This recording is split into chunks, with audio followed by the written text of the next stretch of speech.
a high-powered billionaire CEO ignores yet another call from an unknown number until he finally answers out of irritation. On the other end, a calm but serious voice says, "This is the principal of Little Steps Academy. Your son hasn't been picked up for 3 days."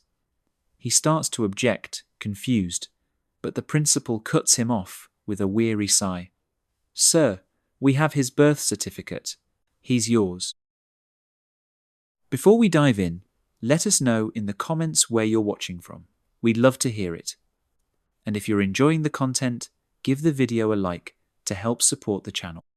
Now, sit back, relax, and enjoy the story. The meeting was dragging. Nate Harrington had already made up his mind to approve the acquisition, but the consultants were still clicking through slides, each one packed with more jargon than the last. His phone buzzed against the glass table. He didn't look. It buzzed again, then a third time, insistent enough that a few heads turned. "Excuse me," Nate said, already annoyed.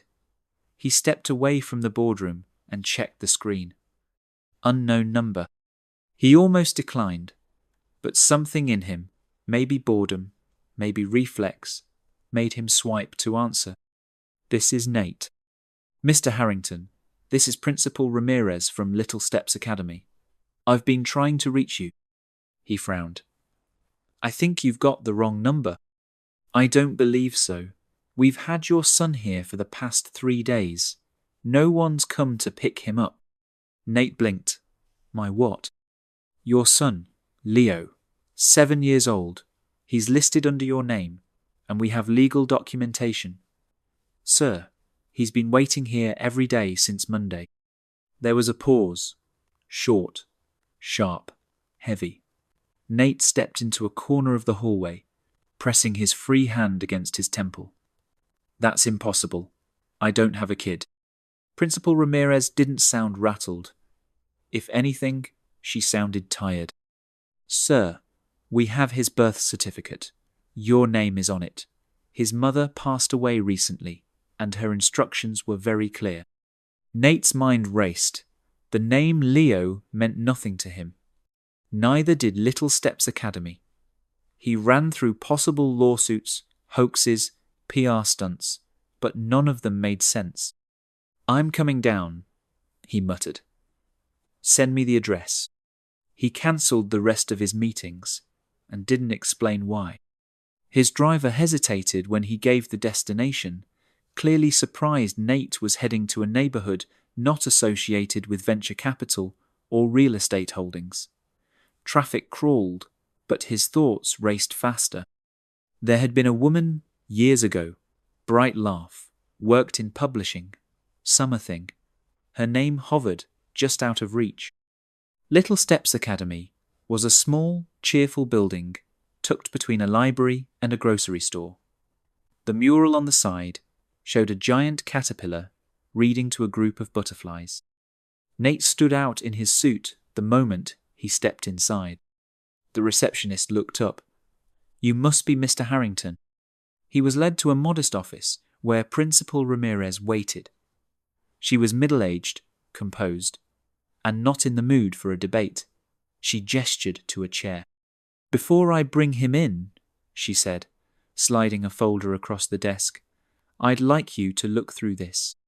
Inside were copies of documents. A birth certificate listing him as the father.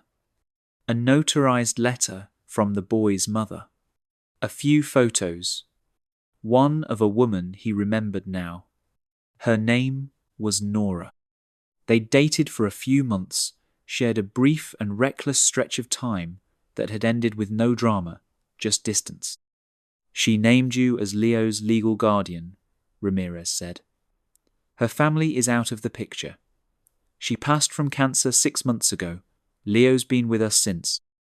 Nate flipped through the folder again, not sure what he was supposed to say. The letter was handwritten, dated 2 years ago. Nora had written, "If anything happens to me, I want Leo to be with his father. I know Nate isn't perfect, but I trust him more than anyone else I've ever known. I think he might surprise himself. The door opened quietly, and a small boy stepped inside. He had dark, slightly messy hair and carried a green backpack shaped like a dinosaur. His shoes had untied laces, and his sweater sleeves were too long. He looked up at Nate and squinted. "You look older in real life." Nate wasn't sure whether to laugh or apologize. He stood, awkwardly, unsure what to do with his hands. "This is Leo," Ramirez said simply. Leo's expression was a mix of curiosity and caution. He didn't smile, he didn't run up or hug him, or do any of the things Nate might have imagined a long-lost child might do. He just watched. I don't know what to say," Nate admitted. "You don't have to say anything yet," Ramirez replied. "But you do need to take him home." Nate hesitated. "I don't know anything about this. I haven't. There's got to be a process. Can't someone else—" "She named you," Ramirez repeated. "The paperwork has been verified. You can contest it in court if you want, but in the meantime, he needs a place to sleep that isn't the nap mat in the library." Leo tugged at the strap of his backpack. "Are you rich?" The question caught him off guard. I guess. Yeah. Do rich people eat snacks, or do they have chefs? Both, I suppose." Leo nodded solemnly, as if that had answered something important.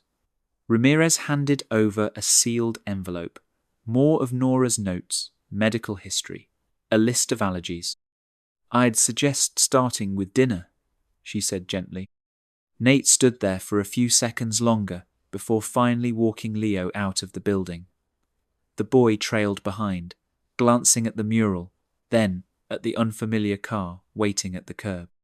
When the driver opened the back door, Leo paused. "Do I have to call you Dad?"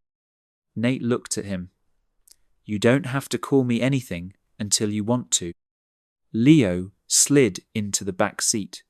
Nate climbed in beside him. The car pulled into traffic. The ride was quiet.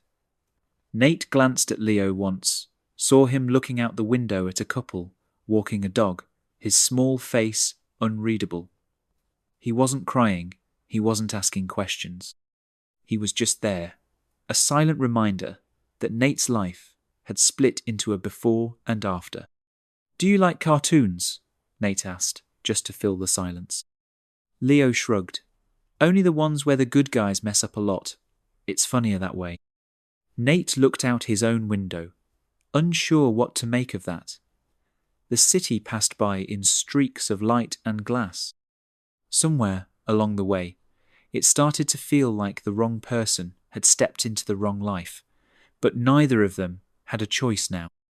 They drove on, two strangers in the same car, headed towards something that neither of them understood yet. The ride to Nate's penthouse was quiet, interrupted only once when Leo asked if the car had snacks. It didn't. Nate made a note to fix that, right after he figured out where people bought snacks for kids. As the elevator rose to the 43rd floor, Leo leaned against the mirrored wall, watching their reflections instead of asking questions. Nate wasn't sure if that was a good thing or not. By the time they stepped into the apartment, the sun had dipped behind the skyline and bathed the living room in soft orange light. The penthouse was immaculate, too immaculate.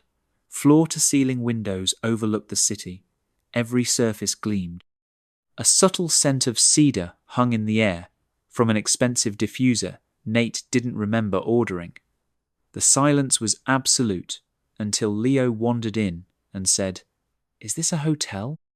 "No," Nate said, setting the keys on the counter. "It's home." Leo looked around. "Where's the TV?" "In the wall. It comes down with a remote." Leo nodded, but didn't seem impressed. He moved to the kitchen, opened the fridge, and stood there for a while. "Why don't you have any magnets?" "I guess I never needed them." "What if you forget something?" Nate didn't have a good answer. He walked to the hallway and pointed toward the guest room. "That'll be yours. The bed's probably too big. We'll fix that." Leo went without a word, dragging his dinosaur backpack behind him. Once he was out of sight, Nate pulled out his phone and called Darla. "Buy everything a 7-year-old needs," he said. "You're going to have to be more specific," she replied dryly. "I don't know. Clothes, toys, toothbrush, just everything, and have it sent here, tonight." There was a pause. "You want me to Amazon you childhood. I want him to feel like someone thought ahead." Darla didn't say anything for a few seconds. Then, "Got it. Anything else?" "Do kids eat scallops?" "No, Nate. No, they do not." The next morning was worse. Leo had wandered into Nate's room around 6, mumbled something about a nightmare, and then disappeared again. When Nate got up, he found Leo asleep on the living room floor with one sock off and a granola bar beside him. The penthouse now had boxes stacked by the door. Darla had over-delivered, as always. Nate had a call at 8, then a check-in with legal at 9. He brought Leo to the office with him, not knowing what else to do. Darla raised an eyebrow, but said nothing when she saw the boy holding a juice box and trailing behind Nate like a quiet shadow. They set Leo up on a beanbag chair in the corner of Nate's glass office. Someone had already delivered a colouring kit and a stuffed sloth that now lay face down under Leo's arm. Nate sat through meetings while sneaking glances at the boy, who was drawing something with intense concentration. At one point, Nate leaned over and saw a dragon breathing fire on a skyscraper. "That's creative." "It's you," Leo said. "The dragon is you. Because you yell a lot." "I don't yell. You talk fast, and people say yes." That gave him pause. He looked at the drawing again and saw that the dragon had a tie. Leo turned back to his work. "Do you know how to draw wings?" Nate gave it a try, then failed spectacularly, and Leo laughed. Not politely, really laughed. For a second, the weight on Nate's shoulders lightened. During lunch, Nate's chef brought in seared scallops with microgreens. Leo looked at the plate and asked, "Is this punishment food? What do you want instead?" "Grilled cheese." The chef blinked. "I don't make—" "I'll handle it," Darla said, already texting. Nate spent the rest of the afternoon researching paternity law on his phone while pretending to review quarterly reports. He emailed Nora's last known contact and tried reaching out to any family he could trace. Most leads went nowhere. He couldn't stop wondering how she'd managed this, how she'd quietly raised a child without asking him for help, only to drop this truth on him after her death. That evening, Leo sat on the couch, flipping through channels. Nate stood awkwardly in the kitchen, holding a nightlight still in its packaging. "Where does this go?" he asked. Darla, who had stayed longer than usual, took it from him. "In his room, low on the wall. Try not to install it like a power outlet." Nate followed her down the hall. "Thanks for sticking around." "I was curious," she said. "Wanted to see how long it would take for you to realize grilled cheese isn't a negotiation." They both paused at Leo's door. He was sitting cross-legged on the bed, flipping through a book. Darla knocked lightly and handed him a tablet with a list of kid movies downloaded. "Pick something for tonight." He selected an old animated film about talking animals and then asked if he could watch it with the volume low so he could still hear the city outside. That night, Nate sat at the edge of his bed, trying to respond to emails but rereading the same sentence 6 times. At some point, Leo appeared at the door again. He didn't say anything, just shuffled in, curled into the armchair by the window, and pulled a blanket over his head. "Couldn't sleep?" Nate asked quietly. "I don't like new pillows. Want me to bring yours from the guest room?" Leo shook his head under the blanket. This chair smells like trees. It's better.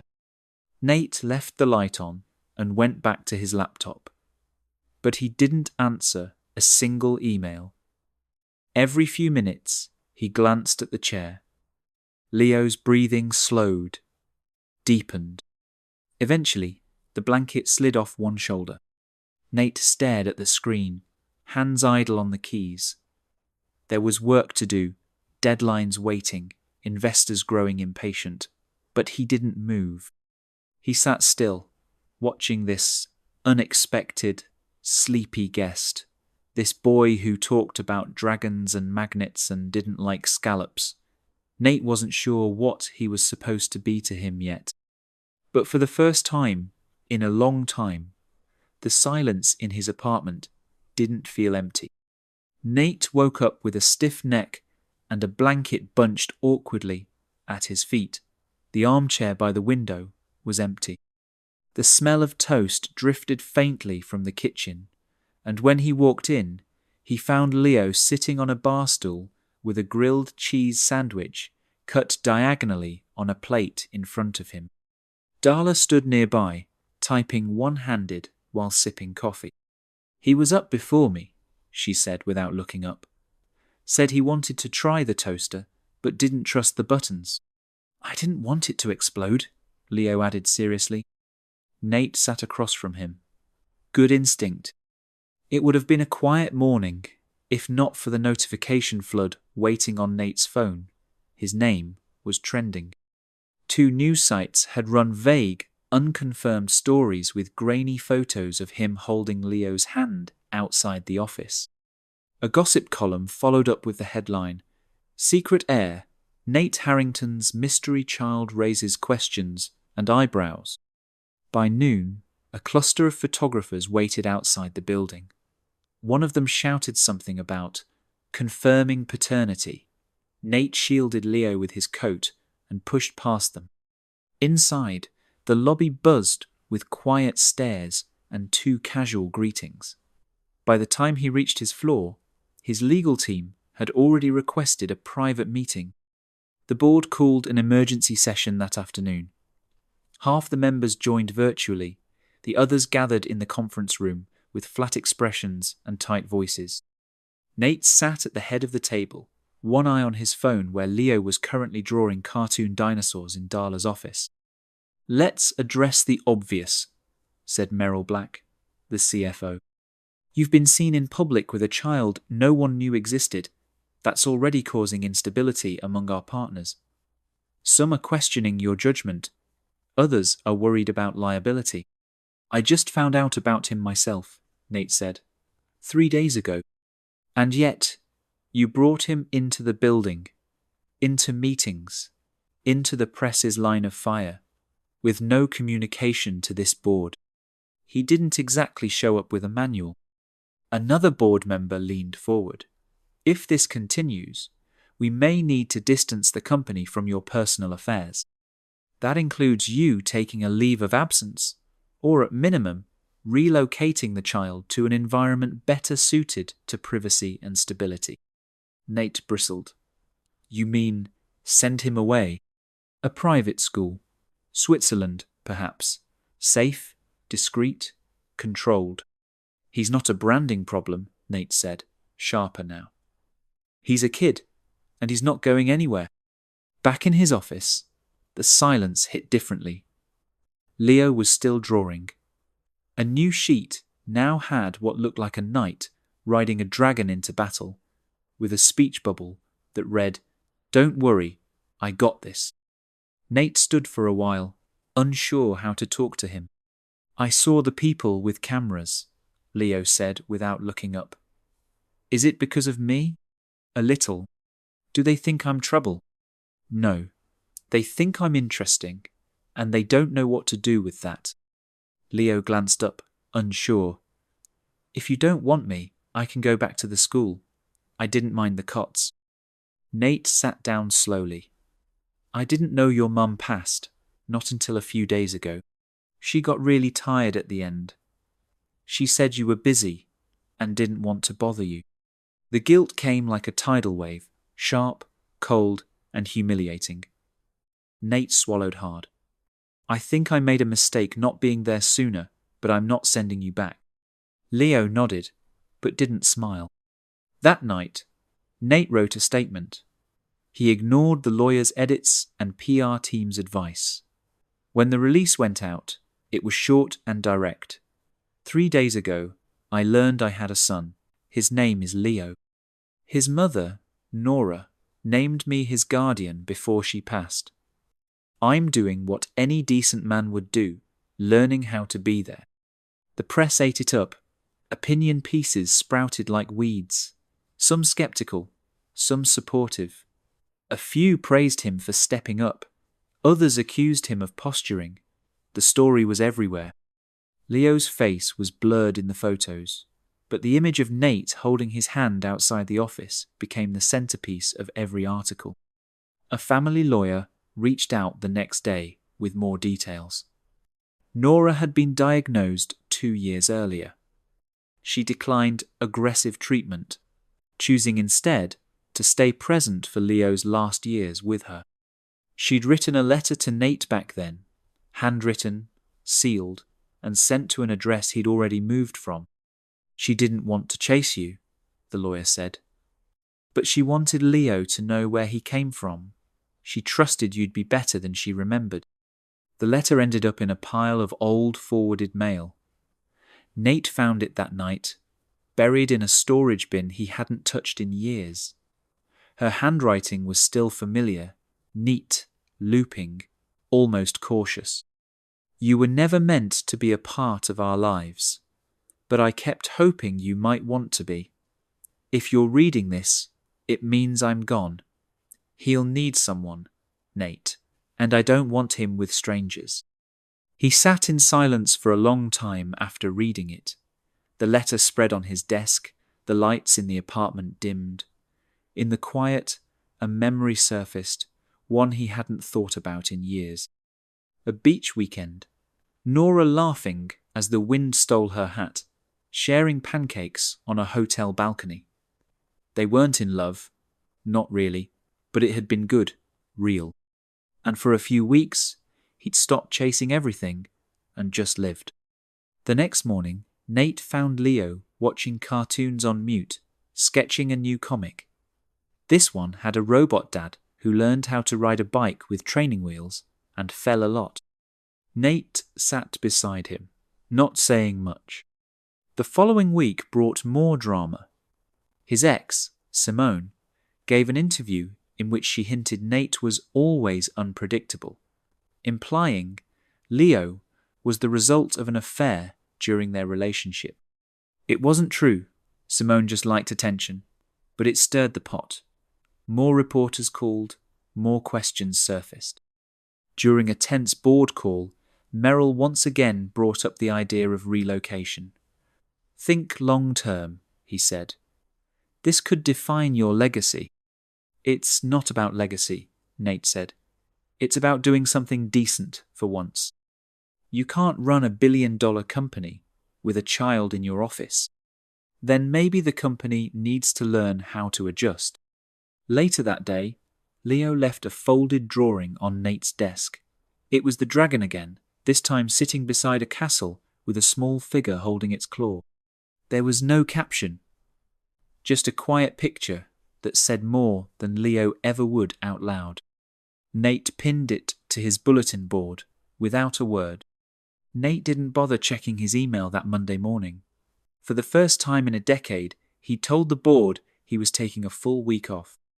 No phone calls, no video conferences, no checking in just in case. He'd half expected resistance, but Darla had already handled most of it before he finished the sentence. Take your time, she told him. The company will still be standing when you come back. You, I'm less sure about. Leo was standing barefoot in the kitchen when Nate walked in, staring at a box of cereal like it had offended him. This one tastes like air, he said. Why do rich people eat stuff that tastes like air? We have other food. Not really. Nate had never made breakfast before. Not personally. The kitchen was usually the domain of a rotation of chefs or automated gadgets that required apps and presettings. But he rolled up his sleeves and attempted eggs. 5 minutes later, the smoke alarm screeched, and Leo covered his ears with a dish towel while laughing so hard he couldn't breathe. Nate opened all the windows and waved a cutting board like a lunatic until the beeping stopped. "That was the worst breakfast I ever saw," Leo said between giggles. "Can we do it again tomorrow?" After that, they went shopping. Nate tried to stay organized, had a list on his phone and everything, but Leo quickly took over. He filled the cart with markers, socks with cartoon sharks, a lava lamp, and, most importantly, 2 toothbrushes, one for me, one for the dragon. Nate paused. "What dragon?" Leo pointed to his backpack, then looked at Nate, like he was the one missing something obvious. They returned to the penthouse with more bags than either of them could carry in one trip. Nate watched Leo pick out a spot for the lava lamp, next to the window so it can see the stars, and tape drawings to the inside of his closet door. The place looked a little less like a luxury model unit, and a little more like someone actually lived there. Midweek, Nate brought Leo to a new school, closer to home, smaller class sizes, and a short walk from the bookstore Leo had started calling the one with the nice old lady who gives free bookmarks. At orientation, a friendly teacher bent down and asked, "And who brought you today?" "Your driver?" Leo blinked, then shook his head. "That's my dad," he said, like it was the most normal thing in the world. Nate couldn't speak for a second. He just nodded when the teacher glanced at him and offered a polite smile. The feeling that settled in his chest was strange, somewhere between pride and awe and something more delicate he didn't have a name for yet. Later that afternoon, a social worker stopped by for a scheduled evaluation. Nate had forgotten until the doorbell rang. He opened it wearing a shirt with pancake batter still on the sleeve, and Leo perched on his shoulders like a mini emperor. The social worker was polite, but clearly skeptical. She asked pointed questions, scribbled in her notebook, glanced at the ultra-modern apartment and said, "Has Leo been adjusting to a daily routine?" Before Nate could answer, Leo jumped in. "We do Pancake Wednesdays and Tuesday cartoons and Saturdays. We don't wear socks unless it's raining." The woman looked at Nate. "Is that true?" "Mostly. There's also toothbrush inspections on Thursdays." She kept writing, but her expression softened. Leo dragged her down the hall to show off his lava lamp and his new closet drawings, and the dinosaur nightlight Darla had found online. The social worker left an hour later, with a few more notes and a quieter demeanour. "We'll follow up next month," she said, "but he seems stable and happy." That evening, Nate asked Leo if he'd like to visit Nora's grave. Leo didn't answer at first, just kept peeling the label off a juice box until it came off in one long strip. Then he said, "Okay, but I want to bring something." They drove out past the city to a small cemetery surrounded by tall trees and older headstones. Nate had only been there once, years ago, and had forgotten how still the place felt, like time paused out of respect. Leo walked ahead, careful not to step on anything he shouldn't, carrying a small plastic T-Rex in one hand. When they found the grave, Leo crouched beside it and placed the dinosaur gently by the stone. He didn't speak right away. Nate gave him space. A breeze picked up. Somewhere nearby, wind chimes rattled. "She said you were smart," Leo whispered. "She said you were busy because your brain never stopped running." He paused. "She said that if you ever found out about me, you'd try, even if you didn't know how." Nate crouched beside him, but didn't interrupt. Leo tapped the dinosaur's tail. "He's taking care of me, Mommy, just like you said." Back at the penthouse, the night wound down slowly, Nate helped with homework that involved more glitter than logic. They watched half a movie and turned it off when Leo said, "This part's boring," and wandered off to build something out of couch cushions. Eventually, Leo fell asleep on the couch mid-sentence, still wrapped in a blanket and holding a toy spaceship. Nate sat nearby, pretending to read, but not really turning the pages. He watched Leo sleep, one foot dangling off the edge, hair sticking up like he'd fought the pillow and lost. There were still so many things he didn't know. How to talk about Nora without making it worse. How to discipline without pushing too hard. How to make grilled cheese that didn't look like charcoal. But none of it felt impossible anymore. He looked around the apartment. The place had changed. Not drastically, not overnight, but enough. Drawings taped to the fridge. A sock under the coffee table. The smell of something vaguely sweet from the lava lamp heating up. It all added up to something real, something solid. For the first time in years, Nate didn't feel like the ground beneath him was shifting. He didn't feel like he had to chase the next thing. He just sat there, still, watching the boy who'd upended his life without even trying. And for once, he didn't want to be anywhere else. Leo had fallen asleep, in the middle of folding paper into what was supposed to be a spaceship. The paper had lost all shape and crumpled near his elbow, and now he was curled against the armrest of the couch, breathing evenly under the soft whir of the air system. Nate watched for a while, unsure when exactly the shift had happened, when this quiet, cautious kid had become someone he worried about before checking his calendar, before checking his own pulse. The week off had ended, and real life returned like a freight train. Emails stacked up, meetings bled into each other. The merger with Helios Corp, a deal that had taken nearly a year to engineer, was in final negotiations, but suddenly the cracks were starting to show. One of the senior partners had gone quiet. Another was demanding new terms. The media attention from Nate's surprise fatherhood was beginning to seep into business conversations, not just gossip columns. Meanwhile, Leo had officially started school. It was only a few blocks away, easy enough to walk, but every morning was still a scramble. Nate kept forgetting small things, permission slips, field trip money, whether it was pizza day or bring your own lunch day. The school had an app for parents, which Nate downloaded and promptly ignored after 5 minutes of pop-up reminders and emoji-laden alerts. He found out about the science project the morning it was due, when Leo stood by the front door, looking sheepish with an empty backpack. It was supposed to be about magnets, he mumbled. Nate drove straight to the school, bought a ridiculous number of magnets at a hardware store, and tried to pass it all off as a last-minute visual aid. The teacher gave him a look that could have cut glass. PTA emails piled up, untouched. Investors texted at all hours. Nate found himself staring at his own reflection in elevator doors, wondering when he'd last eaten something that wasn't made in under 2 minutes or wrapped in foil. One night, after a long call with the legal team, he stepped into Leo's room to check on him and found the boy tangled in blankets, moaning quietly in his sleep. He was still dreaming when Nate knelt beside the bed.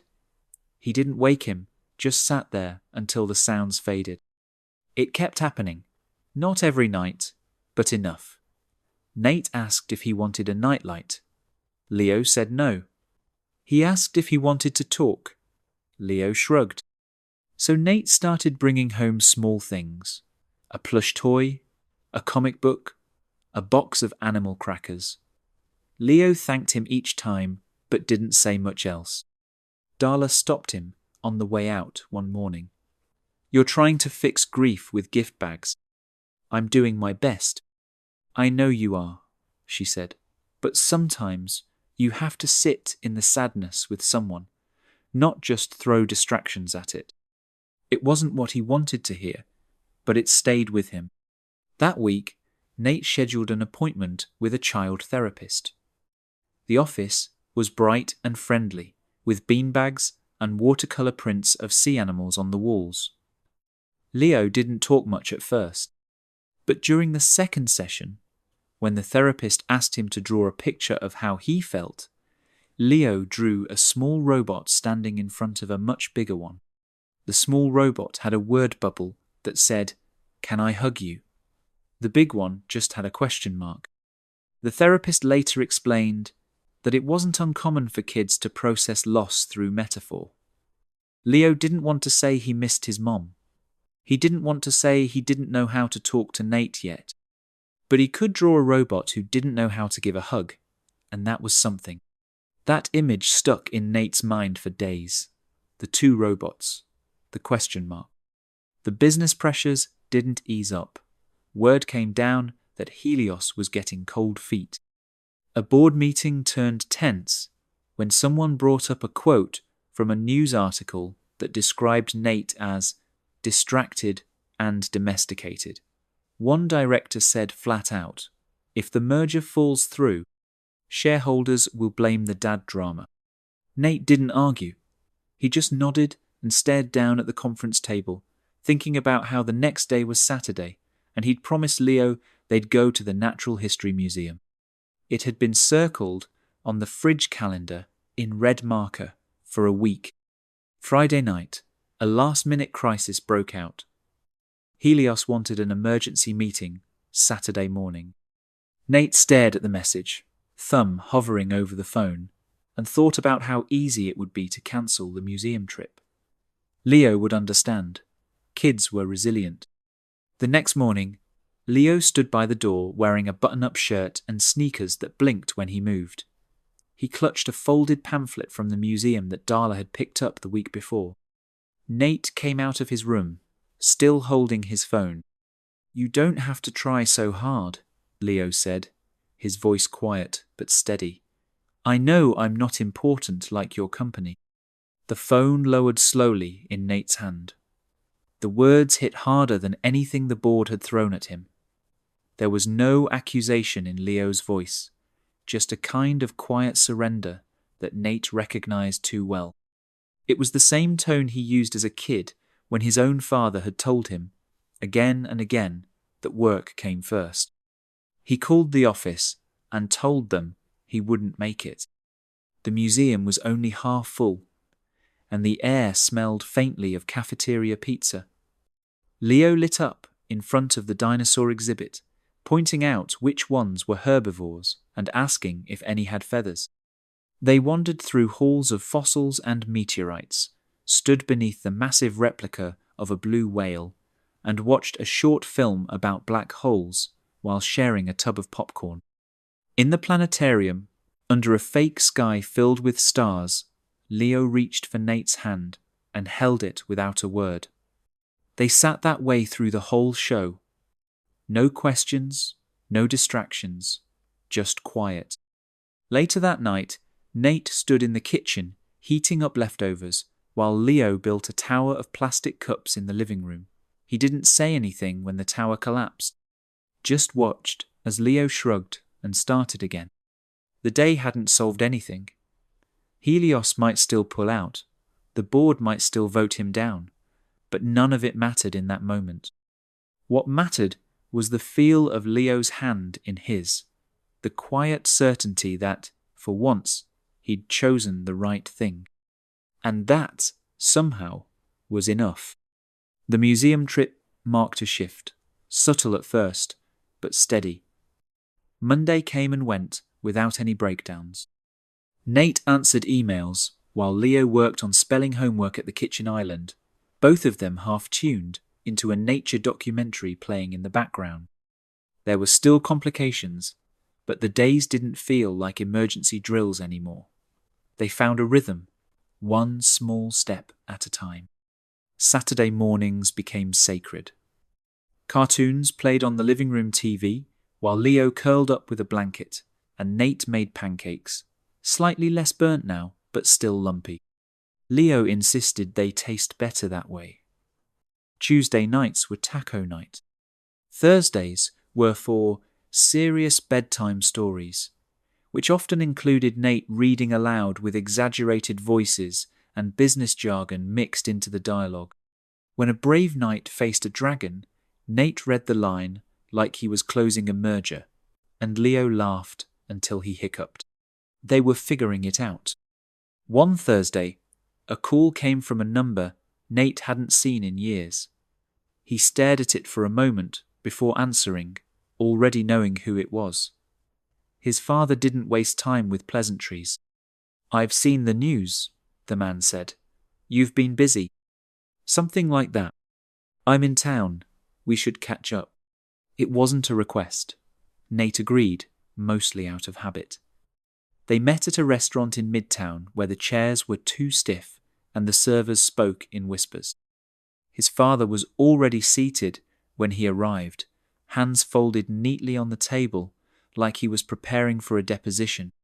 "You always did move quickly," the older man said, eyeing Nate's coat as he sat.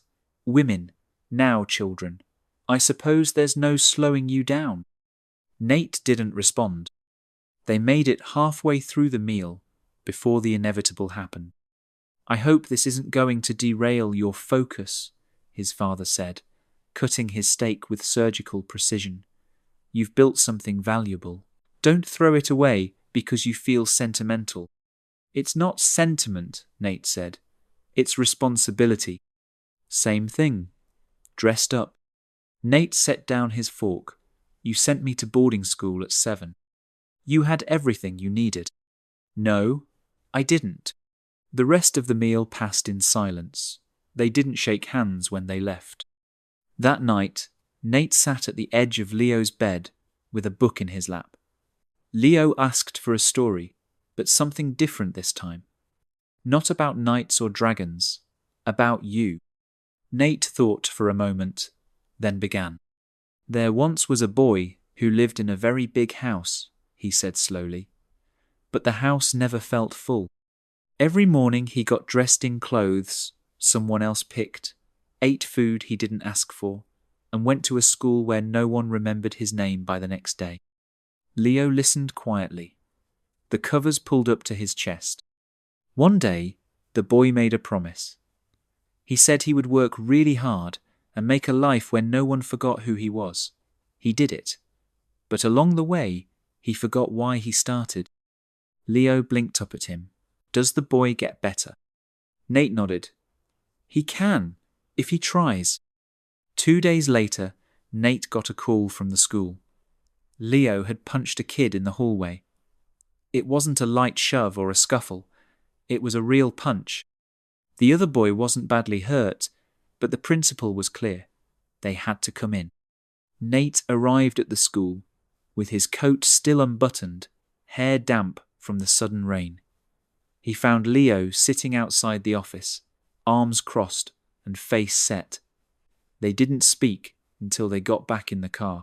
"He said my mom didn't want me," Leo said quietly. "Said that's why I live with you." Nate didn't get angry. He didn't ask what exactly had happened or who said what first. He just reached into the back seat and handed Leo a pack of tissues. "You okay?" "I didn't cry." "That's not what I asked." Leo didn't answer. At home, they sat on the floor in the living room. While Nate made tea, neither of them really drank. The silence hung between them until Leo picked up a marker and started drawing shapes on a blank sheet. "She got really sick," Leo said after a while. "But she still read to me every night, even when her voice got really quiet." Nate listened. "She told me you'd come. She said she trusted you. But I thought maybe she'd forget me before that happened." He kept drawing. Circles, a box with wheels, a robot with one eye too big. "I thought I'd forget her first. That scared me more." Nate didn't know what to say. Words like, "I'm sorry," and "I wish I'd been there," felt too small, too late. So he didn't say anything. He sat beside Leo and picked up a second marker. Together, they started working on the unfinished comic about the hugging robot. This time, they gave the big robot a new feature, a mechanical arm that turned into a blanket. The little robot said, "I miss my person." The big robot replied, "Me too." They stayed up late finishing the panels. Nate stapled the pages together and wrote the title on the cover in block letters, Hugbot and the Feeling Machine. Leo grinned and held it up like a trophy. The next day at school, Nate walked Leo to the door. No one said anything, but he noticed a few kids watching. Leo turned before heading in. "You're better now," he said. Nate nodded, trying every day, and he meant it. Not just for Leo, but for himself too. The next few weeks passed in a blur of long meetings, longer nights, and a mounting sense that something was starting to crack. Nate was still holding it together, or at least doing a decent impression, but beneath the surface, things were unraveling. The Helios merger, which had been crawling through its final stages for months, collapsed over a weekend. Their largest investor withdrew support after claiming the public perception of leadership volatility was too risky. The message was clear. The optics of Nate's sudden shift from ruthless executive to visible father had rattled the wrong people. The board called a meeting the following Monday. It wasn't officially a vote of no confidence, but it might as well have been. Merrill Black, who had been circling like a vulture since the Leo news broke, sat at the head of the table while Nate joined late, still drying his shirt from a juice spill that morning. Leo had insisted on helping make breakfast. The help ended with a blender lid flying off and raspberry sludge dripping from the ceiling. "Mr. Harrington," Merrill began without looking up, "in light of recent developments, we've decided to re-evaluate your position in day-to-day leadership. Some members have expressed concern that your personal situation has begun to interfere with your professional performance." "You mean being a father?" "I mean being an unpredictable variable." The rest of the meeting was a loop of polished accusations and concerned voices. Nate didn't argue. He just listened, staring at the table while his phone buzzed silently in his pocket. A news headline had just gone live. "Can a billionaire be a baby daddy?" It only got worse from there. Talk shows picked it up.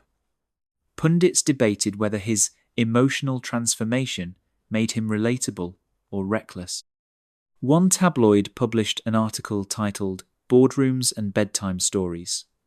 Nate Harrington's empire under threat, complete with a photoshopped image of him holding a baby bottle. That night, Nate sat in his office staring at the city. The lights of other buildings blinked like signals from distant planets. Behind him, Leo's laughter echoed faintly from the living room. Darla had brought over a science kit, and they were trying to make a volcano that didn't look like a deflated mushroom. He had one hand on his resignation letter. It wasn't final, just a draft, but the words were there. He didn't know how to do both anymore. Fatherhood and empire building weren't coexisting. One was getting better. The other was bleeding.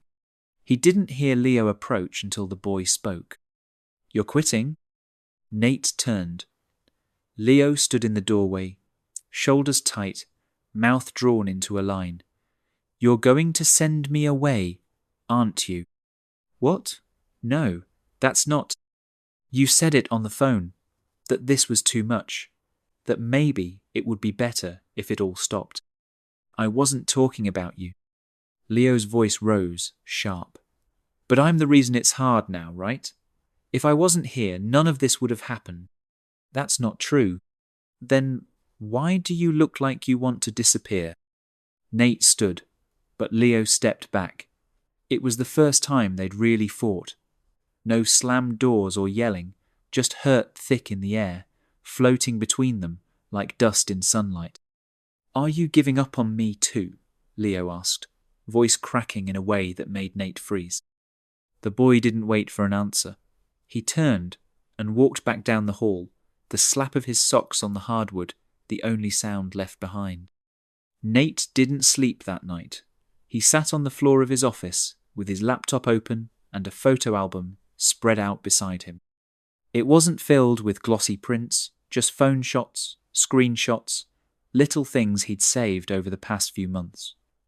Leo with syrup on his chin, the museum brochure, the first drawing of the robot comic, half-coloured, Leo sleeping on the couch with a stuffed dinosaur wedged under one arm. He stared at them for a long time. Then he picked up the phone and called Darla. "You still awake?" "Am I ever not?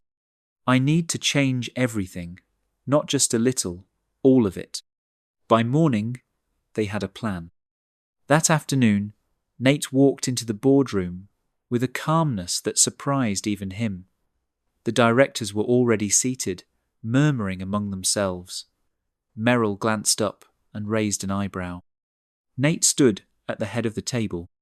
"I'm stepping down as CEO. Merrill sat up straighter. "But I'm not stepping away." There was a flicker of confusion across the room. "I'll remain as chairman. Strategic oversight. High-level decisions only. Effective immediately, Darla Quinn will serve as interim CEO until we begin the formal search process." Merrill's mouth opened, then closed. Nate continued, voice steady. "This isn't about scandal or failure. It's about alignment. I've spent 20 years building something that doesn't need me in every meeting, every memo. What it needs is to grow up. And what I need is to be the man my son deserves. I'm proud of what we built. But now I want to build something else too." No one spoke at first. Then, surprisingly, one of the older members, Janine Lynn, nodded. "About time." The press release went out 2 hours later. The tone was measured, professional, heartfelt. Nathaniel Harrington transitions to chairman role to focus on family and long-term vision. The news cycle flipped almost instantly. Suddenly, he wasn't a mess. He was a pioneer. Headlines read, "Redefining Power. Can fatherhood and leadership coexist? Nate Harrington thinks so." Even the morning shows dropped the mocking tone. That afternoon, Nate picked Leo up from school. The boy walked out slowly, unsure. "I thought you were working." "I was." "Did they fire you?" "No," Nate said. "I fired myself." Leo frowned. "That's a thing?" "It is when you make the rules." They got into the car. Nate reached into the seat beside him and pulled out a small box, handed it to Leo. Inside was a leather-bound book embossed with silver letters. "The Robot Who Learned to Hug." Story by Leo Harrington.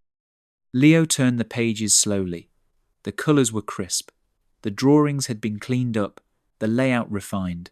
But it was still his story, his words, his robots. "Wait," he said. "This is real?" "Professionally printed. Limited edition. Only 2 copies exist. Yours and mine." Leo shut the book and hugged it to his chest. "I thought I was a distraction," he said. "You're the whole point," Nate replied. They drove home with the windows cracked, the wind warm against their faces, and something new settling in between them, not just understanding, but belief that this was theirs, that it mattered, that it was enough. The apartment didn't feel like a museum anymore. The sleek, spotless space Nate had once lived in, the one where silence echoed and every object had a designer, had slowly become something different. 1 year later, it was a lived-in, slightly chaotic place, with pencil marks on the doorframe, measuring Leo's growth, shoes always just a little off-center by the entry, and a constant soft hum from the tank where their pet gecko, now named Stevie Jobs, basked under a heat lamp. There were magnetic letters on the fridge, spelling half-finished jokes. A cereal box sat permanently out of place on the counter. The The coffee table had been officially declared a no-Lego zone, though compliance was negotiable. Nate had moved out of the tower office and into a smaller, humbler space above a bookstore a few blocks from Leo's school. It had good natural light and a crooked bookshelf he still hadn't fixed. He worked 3 days a week, consulting on high-level strategy and investments, but mostly he let the company run without him. Darla was thriving in her new role. They still talked often, though now she asked about Leo before quarterly returns. Leo had adjusted better than anyone expected. His teachers described him as curious, a little odd in the best way, and thoughtful beyond his years. He still drew constantly, often in the margins of his homework. His latest project was a comic series called Rocket, Rusty, about a boy and his malfunctioning robot dad who travelled the galaxy trying to make peace between aliens who were always slightly offended by something. Each comic ended with a joke and a moral that was never too heavy-handed, and he stapled the issues by hand. Nate read every one. Career Day came in early spring. Leo had begged him not to wear a tie, so Nate showed up in jeans and a button-down, carrying a coffee mug that said, "I paused my meeting for this." He stood in front of a room full of fourth graders and gave a talk titled "How Not to Run a Company While Running a Life." He didn't use slides.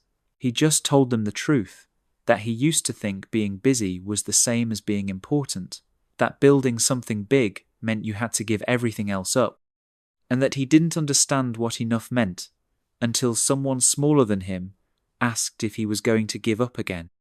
The kids were half confused, half entertained. A few laughed at his story about burning pancakes and setting off the fire alarm. One girl asked if he was rich. He said yes, but added that it didn't make grilled cheese taste any better. They laughed at that. Afterward, Leo's teacher pulled him aside. "He wrote something for our end-of-year speech project," she said. "Didn't want to read it at first, might still chicken out, but he's proud of it." Later that week, the school hosted the event in the auditorium. Parents sat shoulder to shoulder on folding chairs while kids shuffled nervously across the stage. Some read poems. Others talked about dinosaurs, or their favourite holidays, or why pudding should be its own food group. When Leo's name was called, he walked slowly to the front. He wasn't wearing anything fancy, just jeans and a t-shirt with a rocket on it, but his shoulders were square. He held a folded sheet of paper that trembled slightly in his hands. He looked down at it, then out at the crowd. He found Nate in the second row. They made eye contact, and Nate gave him a small nod. Nothing big, just enough. Leo cleared his throat. "Some dads are born dads," he said. "Some have to learn." A pause. "Mine learned." He stepped down without another word. There was a beat of silence, then scattered clapping that turned into a full round. Nate didn't move. He just sat there, eyes stinging, the sound of his son's voice echoing in his head, louder than any applause. That night, after dinner and a messy attempt at baking cookies, Leo handed him a folded drawing. "You don't have to frame it or anything," he said. "It's just, you know." Nate opened it. It was 2 robots, drawn with familiar lines and bright colours, one small, one big. They were holding hands, standing in front of a house with smoke curling from the chimney. Between them, a red heart floated, not too big, not too small. Underneath it, Leo had written, "You figured it out." Nate put it on the fridge, next to the magnet that held up a shopping list, a crooked photo of them at the museum, and a sticky note he'd written months earlier during one of those long, unsure nights. It read, "You're doing great." He read it again now, then smiled and left it exactly where it was. If this story touched you, don't forget to like the video. It helps the channel more than you know. Want more heartfelt stories like this? Hit subscribe and turn on notifications so you never miss a new upload. I'd love to hear your thoughts in the comments. Let me know how this one made you feel. Thanks for watching, and see you in the next story.